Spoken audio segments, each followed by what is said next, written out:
సూరి పంపిది సచరి సంవిధియని ఎరుకు సరుకు కొనకేమియుని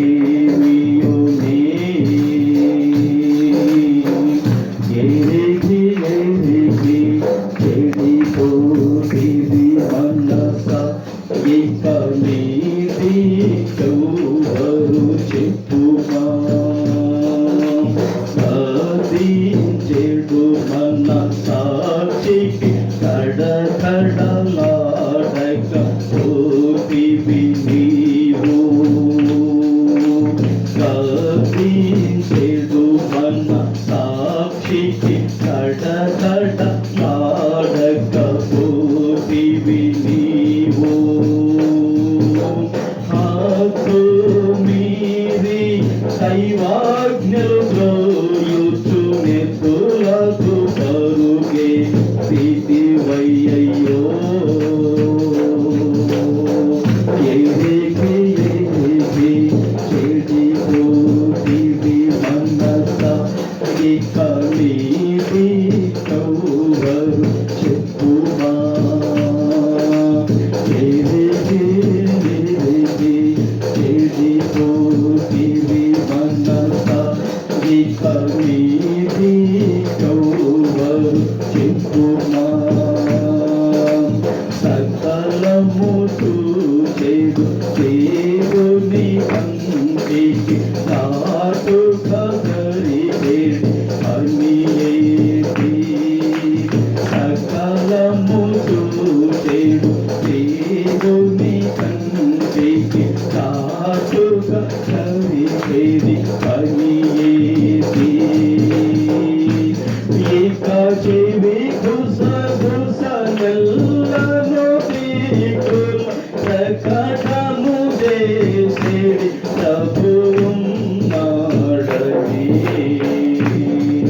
ఎరిగి ఎరిగి చెడిపోతివి మనస ఇక మీది ఎవరు చెప్పుమా. ప్రభుకు మహిమ కలుగుగాక. గద్దించేడు మన సాక్షికి గడగడలాడకపోతేవి నీవు. మన సాక్షి మన సాక్షి మనల్ని గద్దిస్తుంది. నీతిగా ఉన్నామా లేదా, యథార్థంగా ఉన్నామా లేదా, దేవుని భయం కలిగి బతుకుతున్నామా లేదా, కరుణ టైంకి మధ్యానికి వెళుతున్నామా లేదా అని మనస్సాక్షి గద్దిస్తుంది. ఆ మనస్సాక్షి గద్దించినప్పుడు గడగడలాడకపోతేవి నీవు అద్దు మీరి దైవాజ్ఞలు త్రోయిచ్చు నెత్తులాగు పరిగెత్తివయ్యి. ఈ చరణం అనుకుంటే నాకు ఒక కళ వచ్చేది, అప్పుడప్పుడు ఒక కళ వచ్చేది. ఆ కళ నాకు జ్ఞాపకం వస్తుంది. ఒక ట్రైన్ రూట్ ఉంటుంది కళలో, బాగుందంటే ట్రైన్ రూట్ ఉంటుంది. ఆ ట్రైన్ ఏం చేస్తుందంటే సెకండ్లలో దేవుని బిడ్డలారా అట్లా ఆగుతుంది, అట్లా వెళ్ళిపోతుంది అంతే.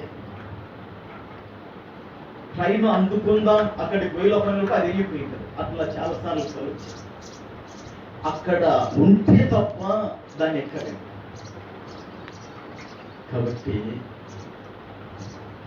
మనమందరం కూడా మట్టి వారము, మనమందరం బలహీనులము, నీటిలో బుడగలాంటి వారము. మన ప్రాణానికి, మన దీర్ఘాయుకు, సకల ఆశీర్వాదాలకు కారుపడిన దేవుణ్ణి ప్రేమిద్దాం. ప్రభుకు మహిమ కలుగునుగాక. ఓకే, పరిశుద్ధ గ్రంథములో నుండి దేవుని పిల్లల పరిశుద్ధ గ్రంథముల నుండి నిర్గమాకాండం. అందరూ కూడా బైబిల్ తెరవండి. దేవుని పిల్లల పరిశుద్ధ గ్రంథముల నుండి నిర్గమాకాండం 12వ అధ్యాయము 13వ వాక్యాన్ని చదువుకుందామండి. మీరున్న ఇళ్ళ మీద ఆ రక్తము మీకు గుర్తుగా ఉండును. నేను ఆ రక్తమును చూచి మిమ్ము నశింపచేయక దాటిపోయేదను. నేను ఐగుప్తు దేశమును పాడు చేయుచుండగా మిమ్మును సంహరించుటకు తెగులు మీ మీదికి రాదు. దేవుని బిడ్డలారా, చదువుబడిన వాక్యాన్ని పరిశుద్ధాత్మ దేవుడు మన అందరి వినికిడిలో ఆశీర్వదించును గాక. బయట ఉన్న వాళ్ళు కూడా నా వైపు చూడాలి. దయచేసి మీ తలలు దించుకోవద్దు, మీకు వాక్యం అర్థం కాదు. చక్కగా నా వైపు చూస్తూ మీరు వినాలి. వినుటకు శక్తి దేవుడు లోపల బయట ఉన్న వారికి అనుకరించును గాక. దయచేసి బయట ఉన్న వారు నిద్రపోవద్దు, వాక్యాన్ని జాగ్రత్త విందాం. ప్రభుకు మహిమ కలుగును గాక. దేవుని బిడ్డలారా, ఈరోజు నా యొక్క అంశం ఏమిటంటే పస్కా బలి రక్తము క్షేమము కలుగజేశాను. చక్కగా రాసుకొని వాళ్ళు రాసుకోండి. కొన్ని ప్రాముఖ్యమైన విషయాలు ఈ యొక్క అంశంలో వస్తాయి. పురుషులు కానీ స్త్రీలు కానీ జాగ్రత్తగా వినండి. రాసుకునే వాళ్ళు రాసుకోండి. దేవుని బిడ్డలారా, పస్కా బలి రక్తము క్షేమము కలగజేశాను. ఒకసారి బయట లోపల ఉన్న వారందరూ కూడా నాతో పాటు చెప్పండి. దేవుని బిడ్డలారా, పస్కా బలి రక్తము క్షేమము కలుగజేసెను. ఇంక కొంచెం స్వరం ఎత్తాలి, చిన్నగా ఉంది మీ స్వరం. పస్కా బలి రక్తము క్షేమము కలుగజేసెను. ఓకే, అది రాసుకోండి అంశం.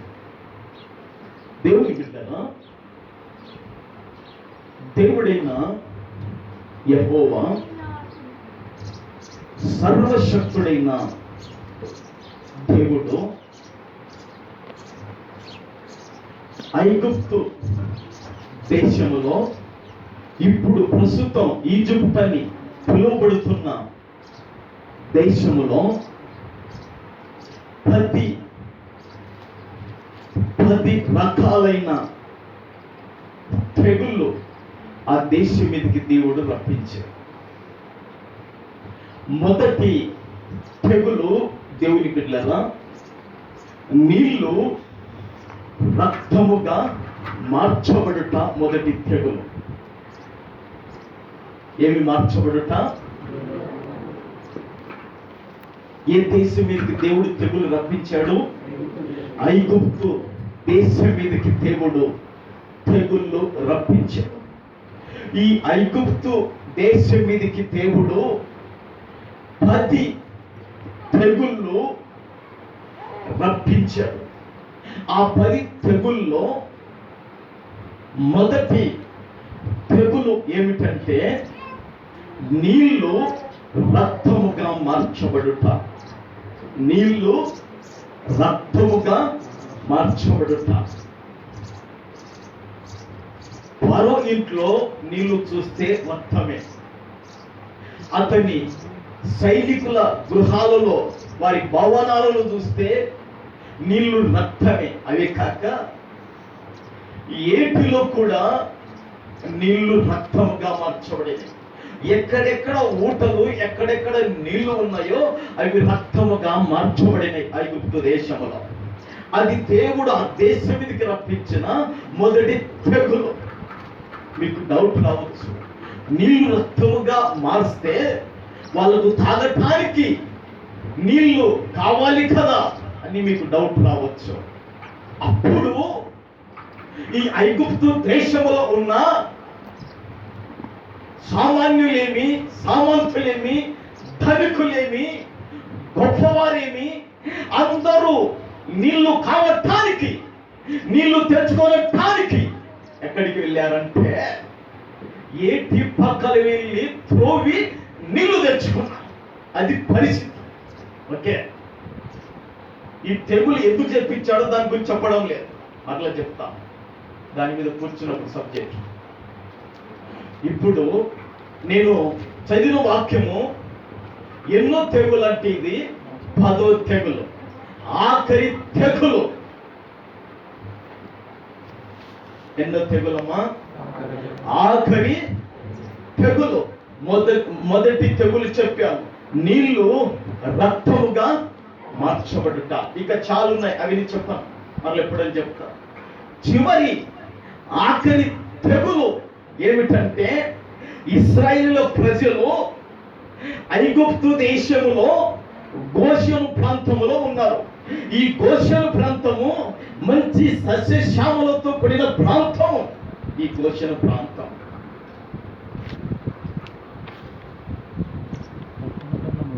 మన ఆంధ్రప్రదేశ్లో కోనసీమ చాలా సస్యశ్యామలమైనది. ప్రభుకు మహిమ కలుగునుగా. ఈ గోషెను ప్రాంతం కూడా చాలా సస్యశ్యామలైన ప్రాంతం.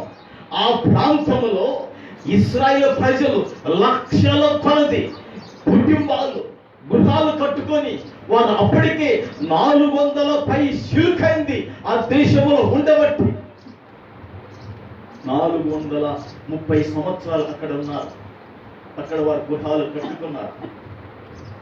దేవుడు మోషకు అహరోనుకు సెలవిచ్చాడు. ఐగుప్తు దేశం మీదకి చివరి తెగులు నేను రప్పిస్తున్నాను. ఆ తెగులు నా ప్రజలకు అంటకుండగా, ఆ తెగులు నా ప్రజల మీదకి రాకుండగా ఉండాలంటే మోషే, అహరోన్ మీరు వెళ్ళి వారికి ఈ విధంగా మీరు చెప్పండి దేవుడు చెప్తాడు.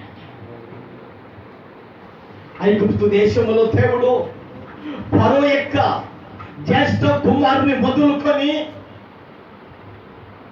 ఆ దేశంలో ఖైదీలో ఉన్న ప్రతి వారి కుమారుని కూడా దేవుడు జ్యేష్ఠ కుమారుని దేవుడు తీసివేస్తున్నాడు.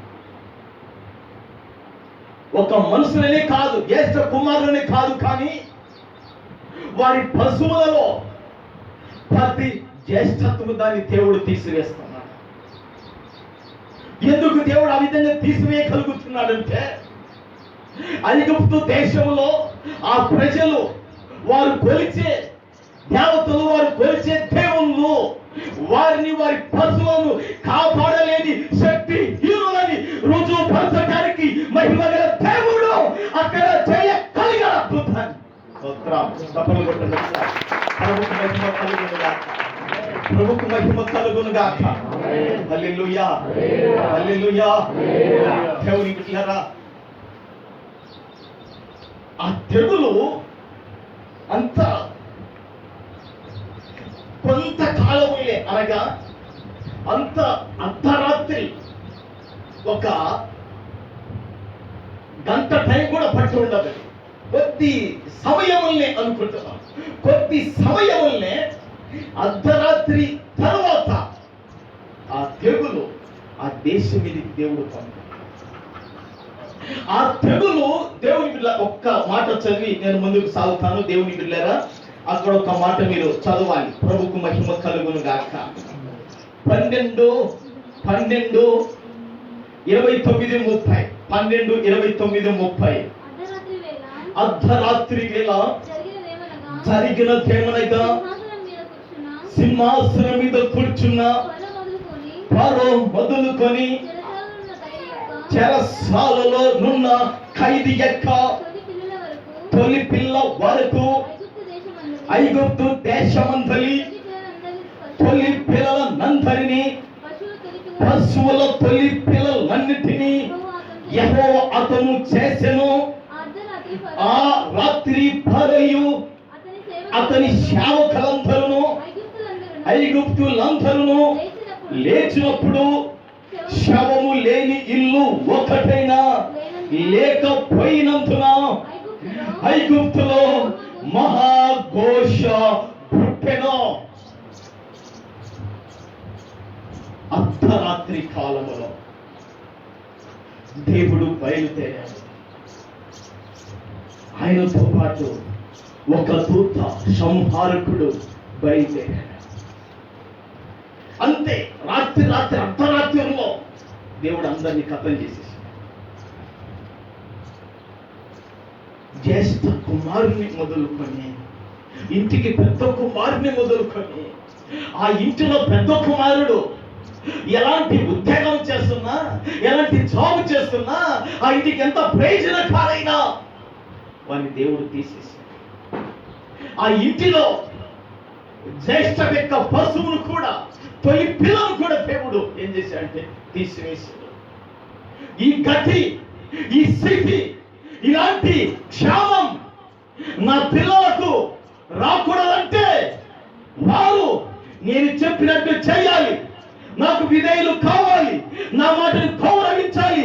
నా మాటను వారు విలువ ఇస్తే, నా మాట ప్రకారం చేయగలిగితే వారికి క్షేమం కలదని మహిమగల దేవుడు సెలవిచ్చాడు. ప్రభుకు మహిమ కలుగును గాక. కొంచెం గట్టి కొట్టడం.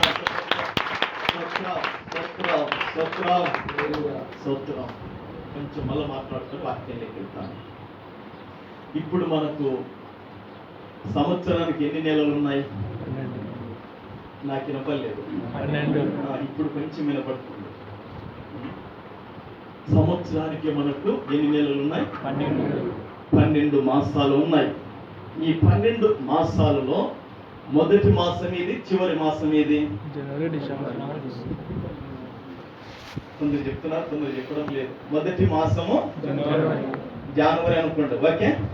చివరి మాసము డిసెంబర్. ఓకే.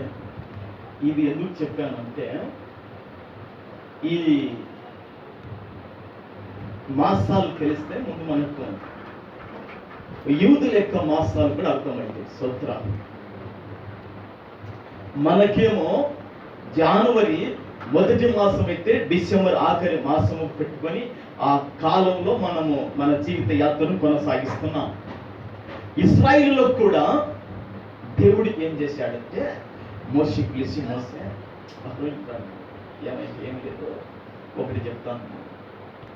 మీరు ఐగుప్తు దేశంలో ఇది మీకు చివరి రాత్రి, ఈ నెల మీకు ఇది మొదటి నెల అన్నాడు. ఈ నెల మీకు ఇది మొదటి నెల అన్నాడు. ఆ 12వ అధ్యాయం ఇప్పుడు చదవద్దు దయచేసి, మీరు జ్ఞానవంతులు అవుతారు ఇప్పుడు చదివితే. స్తోత్రం, హల్లెలూయా. ఇది ఎందుకంటే మీకు ఇంటికాడ చదవడానికి టైం ఉండదు. పాస్టర్ చెప్తున్నప్పుడు మాత్రం బాగా చదువుతారు. మీకు ఇంటికాడ చదవండి. మోసేను అహరోను పిలిచి దేవుడు ఈ నెల మీకు మొదటి నెల అన్నాడు.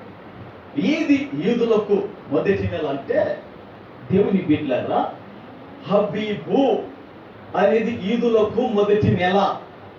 దాన్ని ఇంకొక పేరేమంటారంటే సీసాను అంటారు. ఇది హెబ్రీలకు, ఇది ఇశ్రాయేలీలకు, ఇది యూదా వారికి, ఇది దేవుని పిల్లలకు ఇది మొదటి మాసము, ఇది మొదటి నెల. వీరికి ఆఖరి మాసం ఏదంటే ఆధారు. మొదటి మాసము హబీబు లేదా సీసాను, వీరికి ఆఖరి మాసము ఆధారు. స్తోత్రం. దేవుడు అంటాడు, ఈ మొదటి నెలలో 10వ దినమున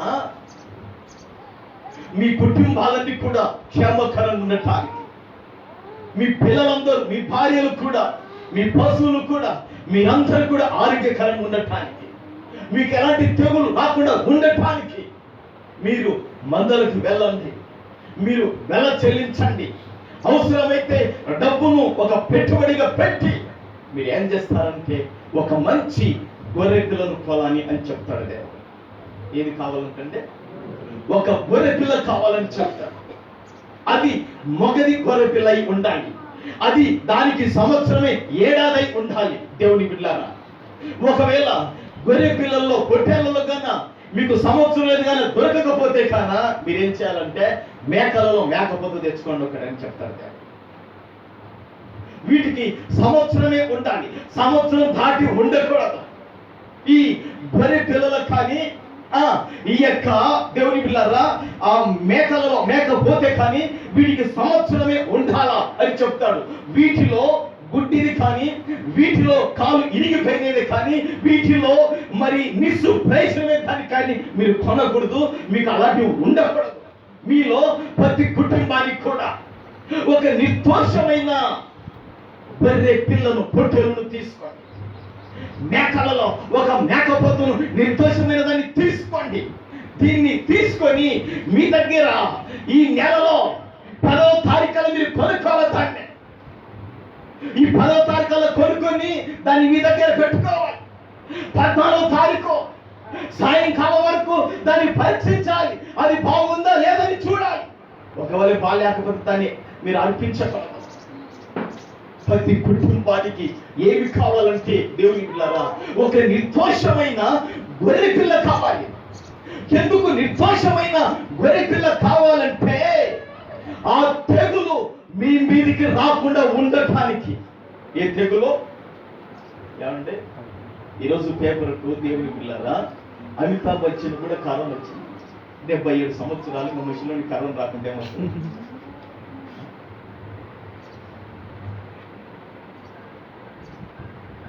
దేవుని పిల్లరా ఇక ముంబైలో ఉన్నాడు. మరి అతనికి కూడా కరోనా వచ్చిందని ఈరోజు పేపర్కి వచ్చింది. బైబిల్లో రాయబడింది దేవుని పిల్లరా, ఈ 12వ అధ్యాయము 13లో చదువుతున్నప్పుడు దేవుడు అంటాడు, మీరున్న ఇండ్ల మీద ఆ రక్తం మీకు గురుతుగా ఉంటును. నేను ఆ రక్తమును చూచి మిమ్మల్ని నశింపచేయక దాటిపోయేదను. నేను ఐగుప్తు దేశమును పాడు చేయుచుండగా మిమ్మల్ని సంహరించుటకు తెగులు మీ మీదికి రాదు. తెగులు మీ మీదికి రాదు. హల్లెలూయా, హల్లెలూయా, హల్లెలూయా. దేవుని బిడ్డలారా, తెగులు ఆ వ్యాధిని, రోగాన్ని మీ మీదికి నేను రాని అని అంటున్నాడు దేవుడు. అది ఆ తెగులు, ఆ రోగము, ఆ జబ్బు మన మీదికి రాకుండా ఉండాలంటే, లేదా ఇశ్రాయేలు మీదికి రాకుండా ఉండాలంటే ఇశ్రాయేలులకు కొన్ని కావాలి. ఆమేన్. అందులో నెంబర్ 1 నిర్దోషమైన గొర్రె పిల్ల కావాలి. ఏది కావాలండి? నిర్దోషమైనది, పవిత్రమైనది, పరిశుద్ధమైనది గొర్రె పిల్ల కావాలి. స్తోత్రం, హల్లెలూయా. అది శ్రేష్టమైనదై ఉండాలి, అది మంచిదై ఉండాలి. దేవుని పిల్లరా, అప్పుడు ఆ కుటుంబాన్ని కాపాడటానికి, ఆ కుటుంబం మీదకి తెగులు రాకుండా ఉండటానికి ఆ గొర్రె పిల్ల ఉపయోగపడుతుంది. ప్రభుకు మహిమ కలుగును గాక. హల్లెలూయా, హల్లెలూయా. దేవుని బిడ్డలారా, ఈరోజు మనకందరికి కూడా దేవుని మాట శ్రేష్టమైనది. మనకు దేవుని మాటను అలక్ష్యం చేయకూడదు, దేవుని మాటను తృణీకరించకూడదు, దేవుని మాటను కాల రాయకూడదు. స్తోత్రం, హల్లెలూయా, హల్లెలూయా. దేవుని మాట మనకు శ్రేష్టమైనది. తర్వాత వాక్యములు రాయబడింది, ప్రేమ శ్రేష్టమైనదని రాయబడింది. సంఘములు ఎంతో మట్టుకు ఒకరికొకరు ప్రేమ కలిగి ఉన్నారు. కుటుంబంలో ఎంతో మట్టుకు ప్రేమలు కలిగి ఉన్నారు. జ్ఞానము శ్రేష్టమైనది, అది జీవితాలను, కుటుంబాలను కట్టదని వాక్యములు రాయబడింది. ప్రభుకు మహిమ కలుగును గాక. హల్లెలూయా, హల్లెలూయా. దేవుని బిడ్డలారా, ఇశ్రాయేలు మీదకి తెగులు రాకుండా ఉండటానికి మొదటిగా ఏం కావాలంటే ప్రతి కుటుంబానికి కూడా నిర్దోషమైన గొర్రె పిల్ల కావాలి. స్తోత్రం. ఏమా ఇది కావాలి? ప్రతి కుటుంబానికి ఏం కావాలి? నిర్దోషమైన గొర్రె పిల్ల కావాలి. స్తోత్రం, హల్లెలూయా. ఈ గొర్రె పిల్ల తర్వాత రెండోదిగా ఏం కావాలంటే దేవుని బిడ్డలారా, హిస్సోపు పుడక, హిస్సోపు మొక్క కావాలి. స్తోత్రం, హల్లెలూయా, హల్లెలూయా. ప్రభుకు మహిమ కలుగును గాక. నేను మునగాకు పెట్టుకున్నా. ఏమంటే ఇదేంటి? ఏమో బయటలో కనపడుతుందా? ఫస్ట్ ఏం కావాలి ఇశ్రాయేలు చెప్పండి. కొంతమంది విన్నట్టు, కొంతమంది వినట్టు నాకు కనపడుతుంది. మొదటికి ఇశ్రాయేలుకి ఏం కావాలి? నిర్దోషమైన గొర్రె పిల్ల కావాలి. స్తోత్రం, హల్లెలూయా. రెండోదిగా దేవుని బిడ్డలారా, వారి మీదకి తెగులు రాకుండా, రోగము, రాత్రి వారు చనిపోకుండా ఉండాలంటే రెండోదిగా వాళ్ళకి ఏం కావాలా? హిస్సోపు కావాలి. నా దగ్గర ఏముంది ఇప్పుడు? మునగాకుంది. ఈ మునగాకు హిస్సోపు మొక్క అనుకోవాలి. ఓకే, ఇది ఉంటది. కొన్ని ప్రాముఖ్యమైన విషయాలు చెప్తాను. హిస్సోపు గురించి మీరు రాసుకునే వాళ్ళు ఉంటే దేవుని బిడ్డలారా, హిస్సోపు దానికి ఒక రెఫరెన్స్ ఇస్తాను, మీరు ఇంటికి వెళ్ళి చదువుకోండి. మొదటి రాజుల గ్రంథము 4:13. మొదటి రాజుల గ్రంథము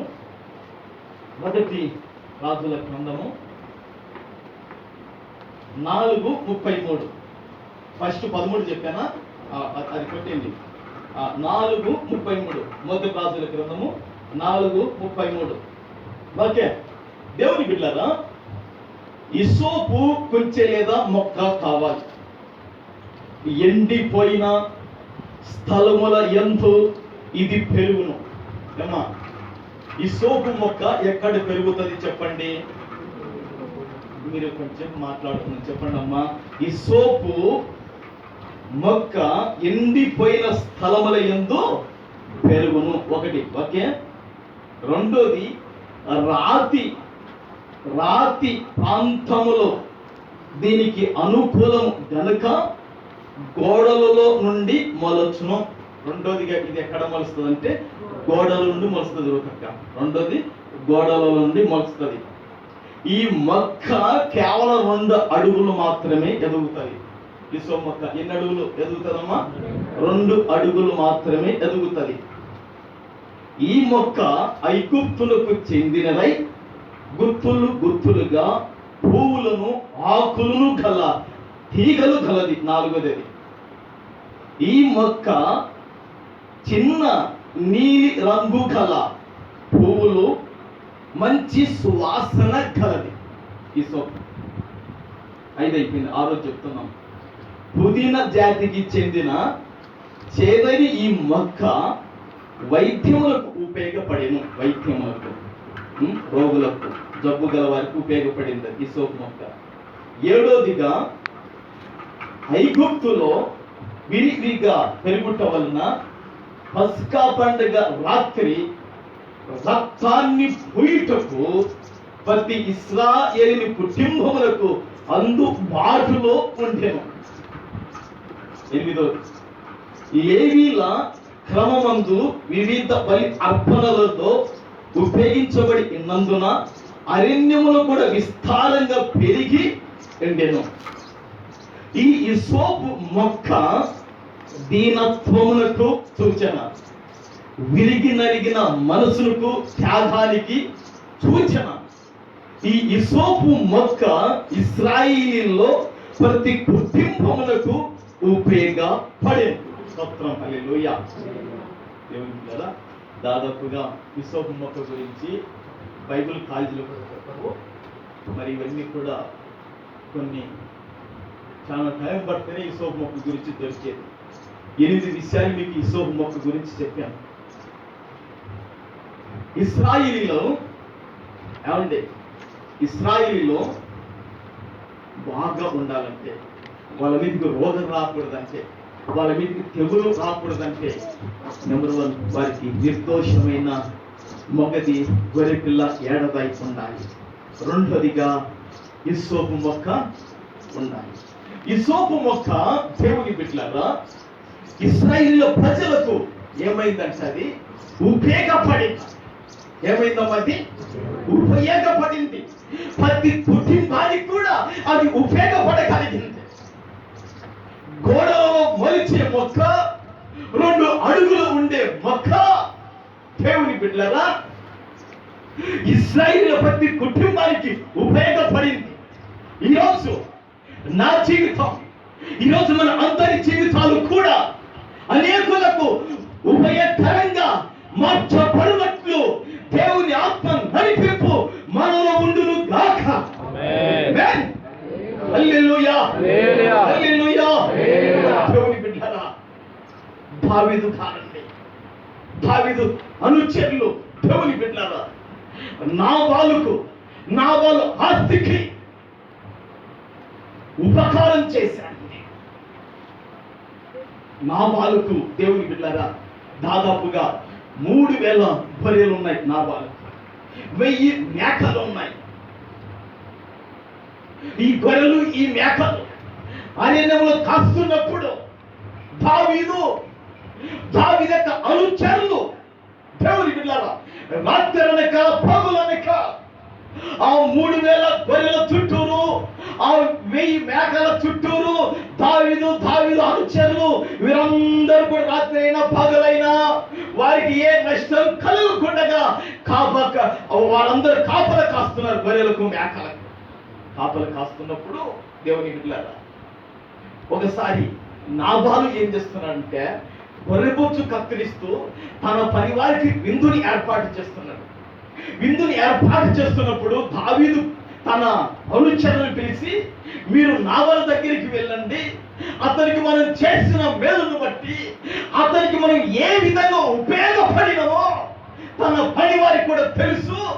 అయితే అతడు ఈరోజు వండుకుంటున్న భోజనంలో మీ ఆకలి నా ఆకలి తీర్చడానికి ఏమైనా ఒక ముద్ద ఆహారం పెడతాడేమో వెళ్ళమని చెప్పాడు. వెళ్ళాడు. వెళ్ళినాక, అయ్యా నీకు 3000 గొర్రెలు ఉన్నాయి, నీకు 1000 మేకలు ఉన్నాయ్యా, వీటిలో ఏది కూడా తోడేలు కానీ సింహం కానీ నక్క కానీ పులి కానీ ఏది కూడా ఎత్తుకొని పోకుండా మేము దావీదు హంతులకు కూడా నీ ఆస్తిని కాపాడే రాత్రనక పగులనక ఈరోజు విందు చేస్తున్నావు, ఒక్క ముద్ద పెట్టి మా ఆకలి తీస్తావా, మా దావీదు కూడా ఆకలి తీస్తావా అని అడిగారు. అడిగితే అతను అంటాడు, దావీదు ఎవర్రా? అసలు దావీదు ఎవడో పక్క రాజ్యాలు కూడా తెలిసిపోయింది. స్తోత్రం హల్లెలూయా. వికాసంతో ఎవడంటే అందరూ అన్నిటికీ తెలిసిపోయింది ఇప్పుడు. స్తోత్రం హల్లెలూయా. దేవుని బిడ్డలారా, దావీదు ఎవడంటే గొల్యాతును చంపాడు అన్ని దేశాలు కూడా తెలిసిపోయింది. నిన్న పేపర్కి వచ్చిందండి. వికాస్ దుబే ఎవడంటే ఒక డిఎస్పీని చంపినవాడు, 4 ఎస్ఐలను చంపినవాడు, ఇంకా 3 పోలీసులను, ఇంకా ఎంతో మంది దేవుని బిడ్డలారా పట్ట పగులే చంపినవాడు. వారి ఏను కాంట్రోల్ పెట్టి సంపాదిస్తారు. దావీదు అందరికీ తెలుసు ఎవరు నా దావీదు అది. కానీ దావీదు ఉపయోగపడ్డాడు, దావీదు మేలు చేశాడు. అలాంటి వారికి ఒక్క ముద్ద పెట్టి ఆకలి తీర్చలేకపోయాడు. వాడు గుండె పగిలి ఆ కాలం వారు చచ్చిపోయాడు. ఎవరైతే మనకు ఉపకారం చేస్తారు, ఎవరైతే మనకు మేలు చేస్తారో దేవుని బిడ్డలారా వారికి మనం ఉపయోగపడాలి. ప్రభుకు మహిమ కలుగును గాక. అందుకే గలతీయులకు రాసిన పత్రికలో 6వ అధ్యాయంలో ఒక మాట రాయబడింది. దేవుని బిడ్డలారా మొదటి సమూయేలు చదువు, మీరు రాసుకోండి, ఇంటికి చదువుకోండి. మొదటి సమూయేలు గ్రంథం 25వ అధ్యాయం 15, 16. గలతీయులకు 6:10. స్తోత్రం. గలతీయులకు 6:10. గలతీయులకు రాసిన పత్రిక 6:10 అక్కడ రాయబడింది. దేవుని బిడ్డలారా అందరి ఎడలను విశ్వాస గృహానికి చేరిన వారి ఎడలను మేలు చేయాలని వాక్యములో రాయబడింది. ప్రభుకు మహిమ కలుగును గాక. ఒక హిసోపు మొక్క ఏమండి అమ్మా అయ్యారా 2 అడుగులు ఉండే ఈ మొక్క ఇశ్రాయేలులందరికీ కూడా ఉపయోగపడింది. ఆమేన్. హల్లెలూయా. హల్లెలూయా. నిర్దోషమైన గొర్రె పిల్ల కావాలి, రెండోదిగా 2 అడుగులున్న హిసోపు మొక్క కావాలి, మూడోదిగా దేవుని బిడ్డలారా ఒక పల్లెం కావాలి. ఏమండి ఏమో బేటన్లో కనపడుతుందా? ఏమండి దేవుని బిడ్డలారా మూడోదిగా ఏం కావాలి? పల్లెంకి వస్తా. ఇప్పుడు పాస్టర్ కొని పెట్టింది కాబట్టి మీకు చెప్తున్నాం. స్తోత్రం. హల్లెలూయా. Praise lord. యేసు రక్తమే. హల్లెలూయా. హల్లెలూయా.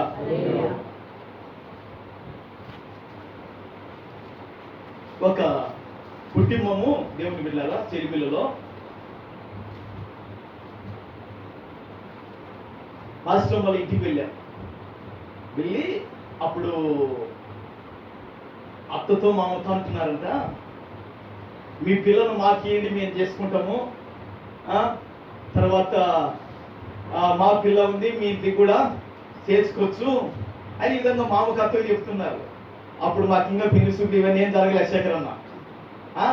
అప్పుడు మా ఇంటి గురించి వాళ్ళు వెళ్ళి చెప్తున్నారంట, వాళ్ళ ఇంట్లో ఒక దీన్ని ఏమంటారు, ఒక పల్లెం లేదు, ఒక చాటు లేదు, ఒక గిన్నె లేదు, వాళ్ళకి ఎట్లా మీరు పిల్లని ఇస్తారు, ఇలాంటి మాటలు వెళ్ళి చెప్పారంట. అప్పుడు మా ఉంది, ఏమ్మా మీరు ఏమవుతారు నా కోడలకు అంటే ఇప్పుడు ఆల్రెడీ మా స్నేహం బిడ్డను అక్కడికి ఇచ్చేస్తారు, అంటే మీకు మాకు వస్తే కాదు, మీకు మాకు వస్తే లేదు అని మామ చెప్పేశారు. స్తోత్రం. ప్రభుకు మహిమ కలుగును గాక. ఒకప్పుడు మన ఇంట్లో పల్లెలు కూడా లేవు, గిన్నెలు కూడా లేవు. హల్లెలూయా. దేవుని బిడ్డలారా ఇప్పుడు ఇశ్రాయేలుకి ఏం కావాలో చెప్పండి అమ్మా. పల్లె ఎందుకు? గంజి తాగనీకనా? ఏమ్మా గంజి తాగనీకే. నాకు బాగా జ్ఞాపకము దేవుని బిడ్డలారా, చిన్నప్పుడు ఊర్లో దేవుని బిడ్డలారా, ఎక్కడో వడ్రాయి దగ్గర అక్కడ అమ్మలు కాసి పోసేవాళ్ళు. శకరణ గుర్తుంటుందో ఉండదు, అమ్మలు కాసి పోసేవాళ్ళు. చాటింపేస్తే ఇంటింటికి దేవుని బిడ్డలారా గిన్నెలు పట్టుకొని పల్లెలు పట్టుకొని పోయేవాళ్ళు. పోసి అక్కడ లైన్లు ఉంటే రూతక్క, మీకు పెద్దలు ఇప్పుడు ఈ పిల్లలకు తెలియదు కానీ నాకు బాగా జ్ఞాపకము, శుభమొక్కకి కూడా జ్ఞాపకం ఉంటుంది. పల్లెలు తీసుకొని గిన్నెలు తీసుకొని పోతే వాళ్ళ అమ్మలు యాదో పోషితోళ్ళు మొత్తానికి. అదే అప్పుడు గగనం, స్తోత్రం, హల్లెలూయా. ఇప్పుడు చికెన్ బిర్యానీ లెక్క అదే అది తెచ్చుకొని ఇంకా ఆగిపోయింది. నేను కూడా తాగిన, ఇలా వద్దు చెప్పాల్సి మరి ఫోన్ స్టార్టింగ్ చేసినారు, అందరూ వస్తారు. వీళ్ళు చెప్తా తల్లిదండ్రులు ఎట్టుకోరు, వీళ్ళు పిల్లలు పంపించి పిల్లలు తీసుకొని గిన్నె తీసుకుని ఊరుకు స్తోత్రం, నిక్కర్ దారిపోతున్నా, అన్ని తినిపోయినా ఉరికేది ఇంకా ఏమమ్మా స్తోత్రం, హల్లెలూయా. అంతేనా? హల్లెలూయా. దేవుని ఆ రోజు దేవుని పిల్లల గంజి తాగటానికి, అమ్మలు తాగటానికి గిన్నెలు తీసుకొని పరిగెత్తే వాళ్ళు ఊర్లో. అయితే ఈరోజు ప్రతి ఇశ్రాయేలు యొక్క కుటుంబానికి అలనాడు ఏం కావాలి? ఒక పల్లెము కావాలి, ఒక గిన్నె కావాలి. ఈ గిన్నె ఎందుకు కావాలంటే, ఈ పల్లెం ఎందుకు కావాలంటే, దేవుని పిల్లల నిర్దోషమైన గొర్రె పిల్లను వధించినప్పుడు ఆ రక్తము నేల కాలకుండగా ఆ పల్లెములో, ఈ పల్లెముల రక్తాన్ని పట్టాలి. హల్లెలూయా, హల్లెలూయా, హల్లెలూయా. నిర్దోషమైన రక్తాన్ని, దేవుని బిడ్డలారా పవిత్రమైన రక్తాన్ని భూమికి తాగకుండగా, ఆ రక్తము భూమిలో కలిసిపోకుండగా ఆ గొర్రెను, ఆ గొర్రె పిల్లను వధిస్తున్నప్పుడు దాన్ని దేవుని పిల్లరా నరికినప్పుడు ఆ రక్తము పవిత్రమైనది, శ్రేష్టమైనది కాబట్టి వెంటనే ఆ రక్తాన్ని పల్లెములో పట్టుకోవాలి. స్తోత్రం, హల్లెలూయా. ఆ పల్లెములో పట్టుకున్న రక్తాన్ని దేవుని పిల్లరా ప్రతి ఇశ్రాయేలు యొక్క కుటుంబానికి దేవుని పిల్లరా పల్లెం పట్టాల. ఆమేన్. అమ్మా వేటున్న వారికి వినపడకపోయినా చూడండి కొద్దిగా. పల్లెం పట్టాలో ఈ పల్లెములో ఏముంది? ఇప్పుడు నిర్దోషమైన గొర్రె పిల్ల రక్తం ఈ పల్లెములో ఉంది. స్తోత్రం, హల్లెలూయా, హల్లెలూయా. దేవుని పిల్లరా నిర్దోషమైన గొర్రె పిల్ల రక్తం ఈ పల్లెములో ఉంది. ఒక చేత హిస్సోపు మొక్క. ఆమేన్, హల్లెలూయా, హల్లెలూయా. ప్రభువుకు మహిమ కలుగును గాక. ప్రతి ఇశ్రాయేలు కుటుంబానికి దేవుని బిడ్డలారా పల్లెములో ఉన్న రక్తాన్ని చేత తాకకూడదు. హిస్సోపు మొక్కను తీసుకొని దేవుని బిడ్డలారా పై నిలువు కమ్మికి రక్తం పోయాల. చూస్తున్నారా? ఇదేంటి? పై నిలువు కమ్మి. ఈ పై నిలువు కమ్మికి రెండు అడ్డ కమ్ములకు కూడా పోయాలి పస్కా గొర్రె పిల్ల రక్తం. హల్లెలూయా, హల్లెలూయా.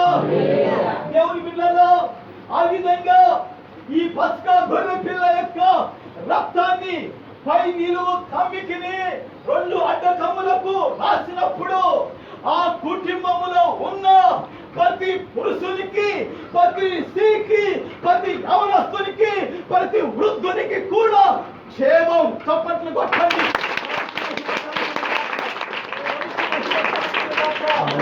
హల్లెలూయా, హల్లెలూయా.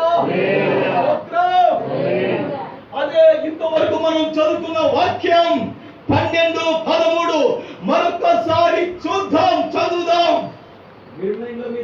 మీరున్న ఇండ్ల మీద ఆ రక్తం మీకు గుర్తుగా ఉండును.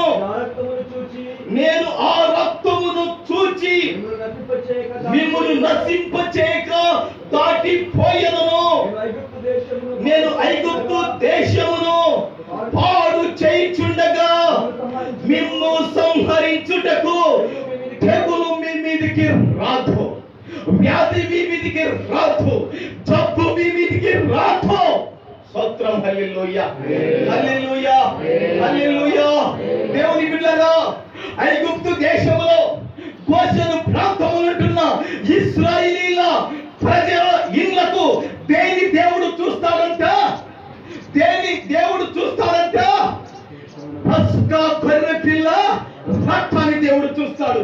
బైబిల్ రాబడి చూడండి, మీరున్న ఇండ్ల మీద ఆ రక్తం మీకు గుర్తుగా, ఆమేన్, ఏది గుర్తుగా ఉంటది? ఆ రక్తం మీకు గుర్తుగా ఉంటది. నేను ఆ రక్తమును చూచి, దేవుడు ఏం చూస్తా అంటామా? ఏం చూస్తా అంటామా? దేవుడు, నేను ఆ రక్తాన్ని చూస్తా. ఎవరి ఇంటికి, దేవుని బిడ్డలారా, పై కమ్మి మీద రక్తం ఉందో, ఎవరి ఇంటికి 2 నిలువు కమ్ముల మీద రక్తం ఉందో, ఆ రక్తాన్ని చూస్తాను. చూసి నేను సంహారకుణ్ణి, ఆ సంహరించే దూతను లోపలికి రానియను. ఎందుకో తెలుసా? వీరు నా మాటను గౌరవించిన వారు, వీరు నా నిబంధనలు గ్రహించిన వారు, వీరు నా పిల్లలు, వీరు నా స్వాస్థ్యం, వీరిలో ఎవరిని కూడా హాని కలగకూడదని నేను సంహారకుణ్ణి దాటిపోజేస్తానని దేవుడు సెలవిస్తున్నాడు. ప్రభుకు మహిమ కలుగును గాక. హల్లెలూయా, హల్లెలూయా. దేవుని బిడ్డలారా, ప్రపంచ దేశాలన్నీ కూడా ఈ కోవిడ్-19 ఈ కరోనా వైరస్ కు, దేవుని బిడ్డలారా, గడగడలాడిపోతున్నారు. మనకందరికి కూడా నిబంధన రక్తము ఉన్నది. ఆమేన్, హల్లెలూయా. యేసు రాజు వదదు. ప్రభుకు మహిమ కలుగును గాక. నిబంధన రక్తం.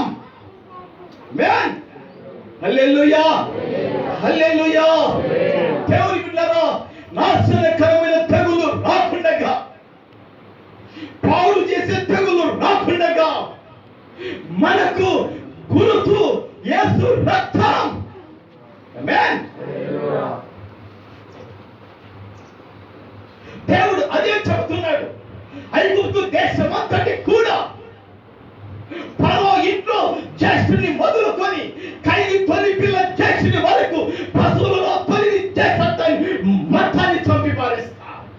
ఇక అలాంటి ఏడుపు కానీ, అలాంటి ఘోష కానీ, అలాంటి రోదన కానీ ఇక మన ఎప్పుడు ఉండదు. స్తోత్రం, హల్లెలూయా, హల్లెలూయా, హల్లెలూయా. ఆ ఏడుపుని వివరించడానికి జ్ఞానం అందదు, చాలదు. స్తోత్రం, స్తోత్రం. ఒక్కొక్క గ్రామంలో 2-3 చనిపోయారు అనుకోండి, ఆ గ్రామం అంతా కూడా తల్లడిల్లిపోతుంది. ఏంటి ఇంకా జరిగింది ఒక దినం అనుకుంటా. కానీ ఒక్కనాడు రాత్రిలో దేవుని మీద ప్రతి ఇంటిలో శవం, ప్రతి ఇంటిలో శవం, ప్రతి ఇంటిలో జ్యేష్ఠత్వపు కుమారుడు, మరి పశువుల్లో తల్లిని శవాలుగా పడిపోయింది. కారణం ఏంటంటే వారి దేవతలు, వారి దేవుళ్ళు రక్షించలేని చాతలేని వాళ్ళు, నేనే దేవుడునని ఐగుప్తు దేశంలో వారి దేవుళ్లకు దేవుడు తీర్పు తీస్తానని చెప్పాడు బైబిల్లో. ప్రభుకు మహిమ కలుగును గాక. హల్లెలూయా, హల్లెలూయా. ఈరోజు మనమందరం కూడా ఆశ్రయిస్తున్న యేసును, ఆయన సహవాసాన్ని పిలిచిన దేవుడు నమ్మదగినవాడు కాబట్టి ఆయన గట్టిగా పట్టుకోగలిగితే, గట్టిగా విశ్వసించగలిగితే, నిజంగా ఆయన వెంబడించగలిగితే, త్యాగముతో సమర్పణ చేసుకోగలిగి ముందుకు వెళ్ళగలిగితే దేవుని కాపుదల భద్రత మనకుంటది. ప్రభుకు మహిమ కలుగును గాక. ప్రభుకు మహిమ కలుగును గాక. దేవుని పిల్లరా, ఆ రోజు గొర్రె పిల్ల యొక్క రక్తము పై కమ్మికి 2 నిలువు కమ్ములకు ఉన్నందుకు దేవుడు ఏం చేశాడు? వీరు నా పిల్లలని గుర్తుగా ఉంది. దేవుడు రాకుండగా దాటిపోయాడు. స్తోత్రం, హల్లెలూయా. ప్రతి ఇంటిలో సంతోషమే, ప్రతి ఇంటిలో ఆనందమే, ప్రతి ఇంటిలో స్వాతంత్రం దేవుడు కలిగించాడు పసుకా గొర్రె పిల్ల రక్తం ద్వారా. ఆమేన్, ఆమేన్. ఆ గొర్రె పిల్ల రక్తం అనేది ప్రతి ఇంటిలో దుఃఖం, ప్రతి ఇంటిలో ఏడుపు, ప్రతి ఇంటిలో రొమ్ము కొట్టుకునే వేదన. స్తోత్రం, స్తోత్రం, హల్లెలూయా, హల్లెలూయా. కాబట్టి యేసయ్య రక్తమే మన ఆశ్రయం, యేసయ్య రక్తమే మన నిధి, యేసయ్య రక్తమే మన కాపుదల, మన భద్రత. స్తోత్రం, స్తోత్రం, స్తోత్రం. యేసయ్య ఒకేసారి రక్తాన్ని చిందించాడు. ఏప్రిల్ రాసిన పత్రిక చదువుకొని ముగించుకుందాం. ఏప్రిల్ రాసిన పత్రిక 10:12. ఏప్రిల్ రాసిన పత్రిక అపోస్తుడైన పౌలు ఏప్రిల్ రాసిన పత్రిక 10-12 చదవమా. ఈయనైతే పాపముల నిమిత్తమై సదాకాలము నిలుచు ఒక బలిని అర్పించి అప్పటి నుండి తన శత్రువులను తన పాదముల పీఠముగా చేయబడే వరకు కనిపెట్టుచు దేవుని కుడి పరుషమున ఆసీనుడై. యేసయ్య బట్టి ఒకసారి చప్పట్లు కొడదామా.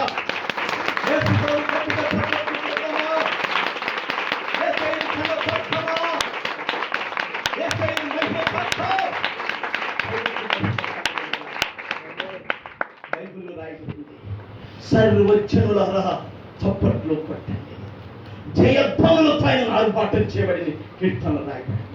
దేవుడు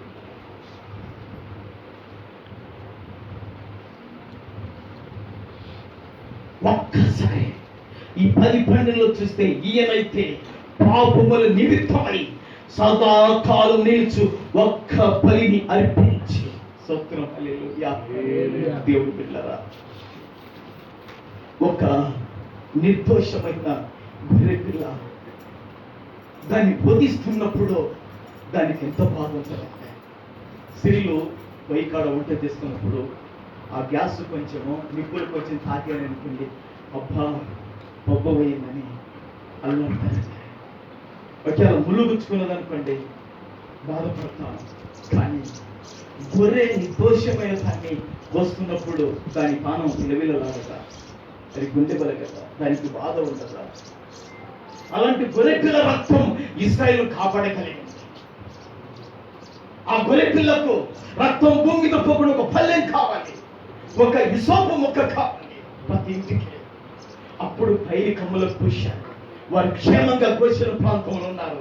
ఆ రాత్రి వారు ఇంకా స్వాతంత్రం కలిగింది వారికి. చివరి రాత్రి అది ప్రభుకు మహిమ కలుగునుగాక. యేసు ప్రభుల వారు మన కొరకు సిలువలో బలి అయ్యేదా? మన కొరకు ఆయన రక్తాన్ని కార్చలేదా? మన కొరకు దేవుని పిల్లలు వేటలో పడలేదా? మన కొరకు ముళ్ళ కిరీటం కాదా?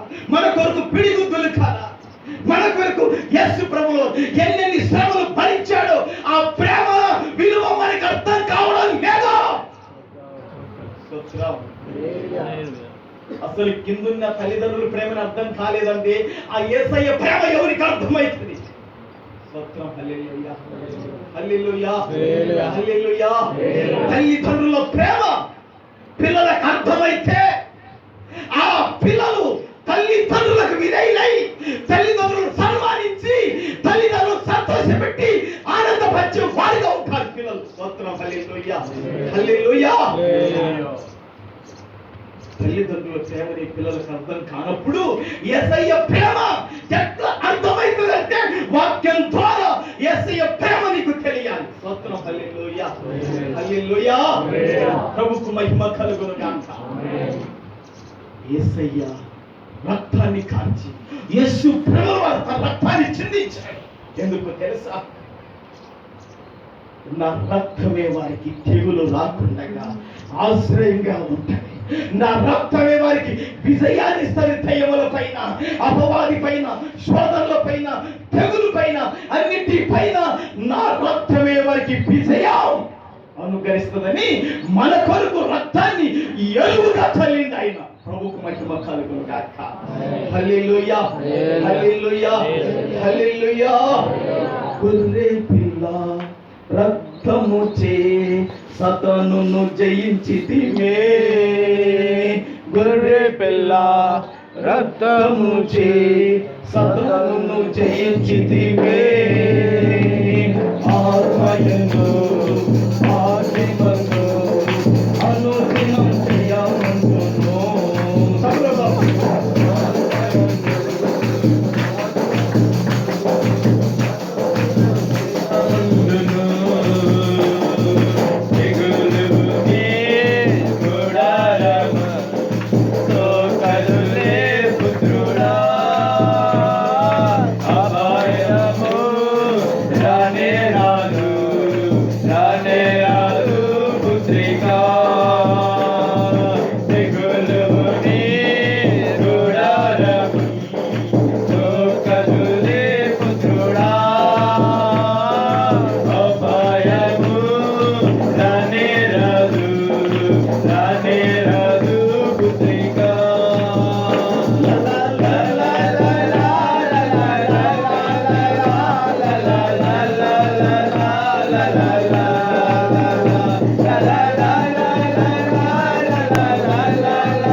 ఉండటానికి నిర్దోషమైన గొర్రె పిల్ల కావాలి. స్తోత్రం. ఈరోజు నిర్దోషమైన బతుకు మనకు కావాలి. నీ కుటుంబాన్ని రక్షించడం, నిర్దోషమైన జీవితం ప్రవర్తన మనకు కావాలి. ప్రభుకు మహిమ కలుగునుగాక. ఈరోజు నిర్దోషం మనకు కావాలి. అలాంటి పవిత్రమైన బ్రతుకు మనకు కావాలి. నిర్దోషమైన గొర్రె పిల్ల, దాని రక్తము ఇశ్రాయేలును కాపాడగలిగింది. స్తోత్రము. ఈరోజు నిర్దోషమైన నీ జీవితం, నా జీవితం, మనందరి జీవితాలు అనేకులకు రక్షణ ఇచ్చి ఉపయోగపడాలి. స్తోత్రం. హల్లెలూయా. రెండోదిగా వారికి హిస్సోపు మొక్క కావాలి. స్తోత్రం. హల్లెలూయా. అది ఉపయోగపడింది, భూమిలో నుండి మొలిచి. మనం కూడా అనేకులకు ఉపయోగపడే వాళ్ళముగా మనం ఉండాలి. దేవుని బిడ్డలారా, అనేకులకు ఉపయోగపడే వాళ్ళంగా మనం ఉండాలి. మూడోదిగా రక్తం భూమి మీద పోకుండా నిర్దోషమైన రక్తాన్ని పట్టడానికి పల్లెము గిన్నె కావాలి. స్తోత్రం. పల్లెము గిన్నె దేనికి సాదృశ్యమో తెలుసా? మన జీవితాలు కూడా సాదృశ్యమని వాక్యం రాయబడింది. దేవుని చిత్తాన్ని చేయటం కూడా పల్లె సాదృశ్యంగా బైబిల్లో రాయబడింది. స్తోత్రం. హల్లెలూయా. దావీదు అనలేదా, నా గిన్నె నిండి పోరుచు అనలేదా? యేసు ప్రభువు గెత్సేమనే తోటలో, ప్రభువా నీకు ఇష్టమైతే, నిశ్చితమైతే ఈ గిన్నె తొలగించమన్నాడు ప్రార్థనలో. స్తోత్రం. హల్లెలూయా. గిన్నె మన జీవితానికి సాదృశ్యం. గిన్నె దేవుని బిడ్డలారా దైవ చిత్తం నెరవేర్చుటకు సాదృశ్యం. స్తోత్రం. హల్లెలూయా. దైవ చిత్తం నెరవేర్చి అనేకులకు సహాయపడే వాళ్ళంగా మనం ఉండాలి. ప్రభుకు మహిమ కలుగునుగాక. ప్రభుకు మహిమ కలుగునుగాక. అప్పుడు తెగులు, వ్యాధి, రోగం రాకుండా నేను వారిని కాపాడుతానన్నాడు. ప్రభుకు మహిమ కలుగునుగాక. ఇప్పుడు ఈ లోకంలో ఎన్నో వ్యాధులు, ఎన్నో రోగాలు, ఎన్నో జబ్బులు తాండవాడుతున్నాయి. సత్యం. అయితే యేసయ్య రక్తము కోటలో, ఆ రక్తము ఆశ్రయం కింద మనం ఉండాలి. ప్రభుకు మహిమ కలుగునుగాక. ఈ మాటలు ప్రభు దీవించునుగాక. అందరూ కళ్ళు మూసుకొని ప్రార్థన చేద్దాం. దేవుని బిడ్డలారా, హల్లెలూయా, హల్లెలూయా, హల్లెలూయా, హల్లెలూయా, హల్లెలూయా, హల్లెలూయా. ఒకరు దేవుని బిడ్డలారా ప్రార్థన చేయండి. తర్వాత వాళ్ళ కార్యక్రమం ఉన్నది. ప్రార్థన అయిపోయిన తర్వాత పిల్లలు మీరు ఎన్నుకోవాలి. ఓకే, అందరూ ప్రార్థనలు ఉండండి. కళ్ళు మూసుకోండి. ఒకరు ప్రార్థన చేయండి. దేవుని బిడ్డలారా, స్త్రీలో కానీ పురుషుల్లో కానీ దయచేసి ఒకరు ప్రార్థన చేయండి. ప్రభువా, ఇంతవరకు వాక్యం ద్వారా నువ్వు మాట్లాడేవనైనా వాక్యాన్ని మా అందరి హృదయాల్లో ఫలింపచేయండి ప్రభువా అని ఒకరు ప్రార్థన చేయమని ప్రభు పేరట జ్ఞాపకం చేస్తున్నాను. ప్రార్థన చేయండి. ఒకరు అందరి హృదయ వాక్యం ఫలించినట్లు, చెప్పబడిన వాక్యం అందరి హృదయాల్లో ఫలించినట్లు ఒకరు ప్రార్థన చేయండి. దేవుడు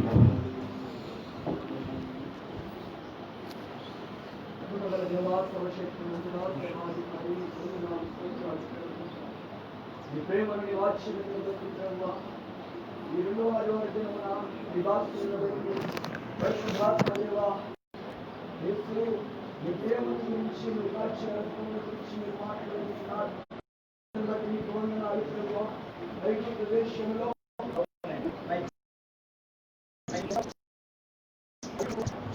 పది తెగులను ప్రభువా, 10 తెగులను పంపించారు ప్రభువా. ఆఖరి తెగుల్లో ప్రభువా జ్యేష్ఠత్వములు ప్రభువా, ఆ దేశంలో ఉంటున్న ప్రతి జ్యేష్ఠుని, ప్రతి జ్యేష్ఠకు ప్రభు పశువులను మార్చారు ప్రభువా. మీ కృపను బట్టి ప్రభువా ఇశ్రాయేలు ప్రజలతో మాట్లాడి ఉంటున్నాం. మోసి నిలబెట్టి నిర్దోషమైన ఒక గొర్రె పిల్ల కావాలి. అవును ప్రభువా. హిస్సోపు మొక్కలు కావాలి. అవునైనా పల్లెము కావాలి. అవును ప్రభువా. గొర్రె పిల్లను వధించి, అవును ప్రభువా, ఆ రక్తమును హిస్సోపుతో నిలువు కమ్మికి పోయాలని మీరు మాట్లాడే ప్రభువా. ఆ రక్తము ప్రభువా ఏ ఇంటికైతే ఉంటున్నదో దాన్ని చూసి ఆ తెగులు రాకుండా నేను దాటిపోయేదని మీరు మాట్లాడే. అందుని బట్టి నీకు వందనాలు, స్తోత్రములు ప్రభువా. మా కొరకు ఈ లోకములో నీ రక్తాన్ని చిందించి ఉన్నావు ప్రభువా. మాకు ఏ తెగులైనను, ఏ అపాయమైనను, ఏ కీడైనను రాకుండా నీ రక్తాన్ని చేత పట్టుకొని దాన్ని ఉచ్చరించుచు దాన్ని జయించుటకు కృప అనుగ్రహించుచున్నావు ప్రభువా. దేవా, నీ దాసులతో మీరు మాట్లాడిన ప్రతి మాటకే నీకు వందనాలు, స్తోత్రాలు ప్రభువా. వ్యాధుల చేత ప్రభువా, తెగుల చేత పీడిపరిచిన ప్రతి ఒక్క బిడ్డను ప్రభువా, ఈ రక్తంలో విడుదల దయచేయండి, కనికరమును చూపించండి ప్రభువా. ఈ కరోనా అనే తెగుల నుంచి ప్రభువా నైనా విడుదల కలుగు చేయండి. ప్రతి ఒక్క బిడ్డ మీద రక్తము కృమరించండి. ఆ పల్లమనే మా జీవితములను ప్రభువా కృప దయచేయండి, సహాయం దయచేయండి. నీ దాసులు చెప్పిన నీవు మాట్లాడిన ప్రతి మాట మా హృదయాలు కలుగు చేసి నూరెంతలుగా చేసి మాటికి నమ్మని వేసుకొనొచ్చు, అనుదినం నీ రక్తంలో కడగబడచ్చు. నీ కృపల బలపడిన కృప దయచేయమని పరిశుద్ధ యేసుక్రీస్తు నామములో